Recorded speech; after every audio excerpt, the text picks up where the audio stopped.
सबसे पहले तो हमारे शास्त्रों में कहा गया है तस्मात् शास्त्रम प्रमाणं ते कार्य व्यवस्थित। शास्त्रीय पद्धति के अनुसार संसार में जितने भी कार्य होते हैं सब का प्रमाण शास्त्र ही देता है। और शास्त्र के अनुसार अगर कोई यज्ञ संपादन किया गया और उसके लिए लोगों से अपना अपना अंश दान लिया गया और यदि उसको अपने उदर पूर्ति में अथवा उसको स्वार्थ के लिए लगा दिया गया तो उससे बढ़कर निकृष्ट जघन्य पाप कुछ नहीं है। और इसका आप कहेंगे प्रमाण, तो प्रमाण गीता में दिया गया है। गीता में 3 अध्याय के 9वें श्लोक से लेकर के 12-13 श्लोक तक इसके बारे में बताया गया, जिसमें कि भगवान श्री कृष्ण ने अर्जुन से कहा है कि देवान भावयतः अनेन ते देवा भावयन्तु वः परस्परम भावयन्तः श्रेयः परम अवाप्स्यथ। जिस समय ब्रह्मा जी ने सृष्टि किया था उस समय सभी देवताओं को शिक्षा दिया था कि आप संसार के जितने जीव हैं उनको फलीभूत करें, और सभी मनुष्यों को कहा कि आप सारे देवताओं के निमित्त यज्ञ पूजन अर्चन निधि ध्यासन करें। लेकिन आज हो क्या रहा है कि ना तो हम लोग अपने सारे देवताओं को खुश करने हेतु जितने भी कार्य करते हैं उनके निमित्त नहीं कर पाते हैं। उसमें हमारा जहां न तहां स्वार्थ छुपा रहता है, जिसके कारण हमारे द्वारा किए गए कार्य उन देवताओं को प्राप्त नहीं होते हैं। और जब देवताओं को कार्य प्राप्त नहीं होंगे तो उसी का प्रतिफल है समाज में महामारी होना, समाज में दुर्भिक्ष होना। जो जो चीज कभी कोई कल्पना नहीं कर सकता था, ऐसा कोरोना जैसा महामारी आ गया, इतना बड़ा विपत्ति पड़ गया कि सारी दुनिया आज संत्रस्त है। पाप कोई कोई करता है लेकिन उसका फल पूरे समाज को भुगतना पड़ता है। क्यों? क्योंकि सभी के मन में जो समाज के प्रति द्वैधी भावना है, उसके बाद कैसे हम धन हड़प लें, कैसे हम धनवान बन जाएं, कैसे संसार में सबसे बड़े, ये रावण वाली बुद्धि हो गई। इसके लिए गीता के आपको 12वें श्लोक 3 अध्याय के 12वें श्लोक में भगवान ने कहा, इष्टान भोगान ही वह देवा दास्यन्ते यज्ञ भाविता तैर दत्तान प्रदायेभ्य यह भुंक्ति अस्मिन् एव सा। यानी इष्टान भोगान ही वह देवा, जो देवताओं को दिए बिना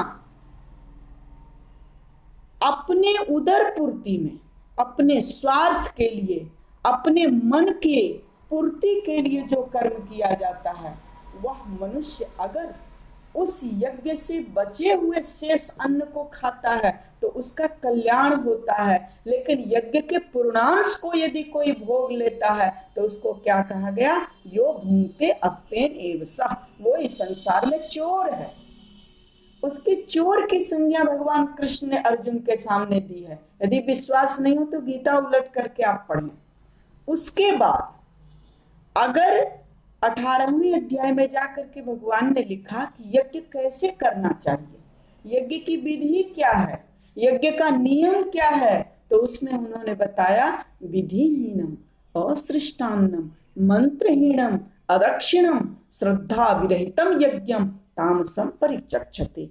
जो यज्ञ शुरुआत में लोगों के हृदय में ऐसी मानसिकता दे करके कि आप अगर इस यज्ञ में इतना रुपया देंगे तो आपका कल्याण होगा, और उसके बाद न तो आप यज्ञ कर रहे हैं, और दूसरी बात कि सारे देवताओं को आपने बुला लिया, सारे देवताओं की मूर्ति भी बना ली, सारे देवताओं का स्वरूप सामने ले आए। तो संसार में जब भगवान का स्वरूप बना दिया जाता है तो समझ लीजिए कि भगवान आपके यहाँ आ गए। लेकिन अगर आप भगवान जैसे किसी के यहाँ कोई अतिथि आया, उसको अगर पानी ना दिया जाए, उन्हें अगर नाश्ता ना दिया जाए, उन्हें अगर बढ़िया से स्वागत न किया जाए, वे देवता क्या सोचेंगे, वे अतिथि नारायण क्या सोचेंगे कि मेरा अपमान हो रहा है। और उस अपमान के कारण हमारा समाज कोप भाजन हो जाता है। उसी के लिए भगवान ने कहा कि जो यज्ञ विधिहीन, विधि से हीन किया जाता है, असृष्टान्नम, जिस यज्ञ में अन्न का दान यानी गरीबों को भोजन नहीं कराया जाता है, मंत्रहीनम, जो यज्ञ मंत्र से विहीन हो, अदक्षिणम, जो यज्ञ बिना दक्षिणा के किया जाए, श्रद्धा विरहितम यज्ञम, ऐसा जो बिना श्रद्धा का किया हुआ यज्ञ होता है उसको तामसी यज्ञ कहा जाता है। अर्थात अभी के समय में ज्यादातर यज्ञ जो होते हैं वो इसी प्रकार के होते हैं कि किस प्रकार से संग्रह हो। यज्ञ का यज धातु से यज्ञ शब्द बनता है और यज का अर्थ होता है यजन, पूजन, मनन, निधिध्यासन। तो यजन कैसे? निस्वार्थ भाव से। पूजन कैसे? निस्वार्थ भाव से। तो वह अगर आप यज्ञ न करके, जैसे पर्यावरण को बचाने के लिए समाज में कोई पेड़ लगा देते हैं, तो पेड़ लगाना 1000 अश्वमेध यज्ञ के बराबर होता है। अगर एक पेड़ कोई लगाया तो वो इतना बड़ा यज्ञ का फल प्रदान करता है। इसलिए हमें यज्ञ करने की धन से जरूरत नहीं है, मन से समाज की सेवा करने की भावना अगर हो जाए। अब सोचिए कि आपने पेड़ लगा दिया, आपको उस पेड़ से तो कोई मोह नहीं रहा, रोड के किनारे, सड़क के किनारे लगा दिया गया और उस पेड़ को आपने छोड़ दिया, कभी कभार नजर पड़ा, कोई उसमें पानी डाल दिया, धीरे धीरे वो पेड़ बड़ा हो गया। अब उस रास्ते से चलने वाले राहगीर अगर उस पेड़ के नीचे आकर बैठते हैं उस छाया में, तो कहें आहा, जिसने पेड़ लगाया धन्य है, उसका जीवन कृतार्थ हो, कितना आशीर्वाद मिल रहा है। यानी यही यज्ञ है जिसमें आपका कोई स्वार्थ ना हो, जिसमें आपको कोई उससे फल चाहने की इच्छा ना हो, और वैसा कर्म करके आप उस कर्म को त्याग दिए। किसके लिए? तो यज्ञार्थात कर्मणो अन्यत्र लोकोयम कर्म बंधना, जो भगवान के निमित्त किया गया कर्म होता है उसी का नाम यज्ञ होता है, उसी का नाम धर्म होता है, उसी का नाम कर्म होता है। और इसके अलावे जितने भी कर्म किए जाते हैं वे निषिद्ध कर्म की श्रेणी में आते हैं, वो पाप कर्म की श्रेणी में आते हैं। तो हमारे समाज में चाहे देखने में हम भले ही देख रहे हो कि हम बहुत बड़े आदमी हैं, हम बहुत बड़े संत हैं, हम बहुत बड़े पहुंचे हुए फकीर हैं, लेकिन अगर हमारे कर्म ईश्वर के निमित्त नहीं है तो वो मेरा यज्ञ सार्थक नहीं। आज जो विष्णु भगवान की मूर्ति है या भिन्न भिन्न भगवानों की मूर्ति है, बरसात में खुले मैदान में रखी हुई मूर्तियां गल रही हैं, समाज पर इसका असर पड़ता है क्या? बहुत पड़ता है।